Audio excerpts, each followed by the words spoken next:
If you want to temporarily turn off the keyboard clicking noise, you could do this.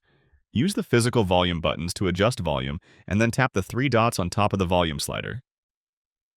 Mine is somehow kind of picky about the way I tap it, so sometimes I have to try a few times before it works. Once you hit the three dots, you'll see a volume setting for different functions of your phone.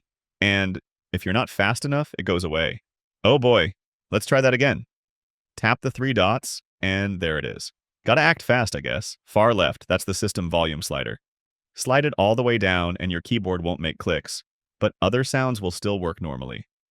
Of course, this will turn off all the system sounds, not just the keyboard, so it's not the perfect solution for everyone. If you want to turn off only the keyboard sound and nothing else, we'll head to Settings for that. Then go to Sounds and Vibration, and from there tap System Sound. You'll see toggles for different types of system sounds, including the Samsung keyboard. I'll toggle that off and now my keyboard won't make clicking sounds anymore. Depending on the phone model and Android version you're using, this could be slightly different.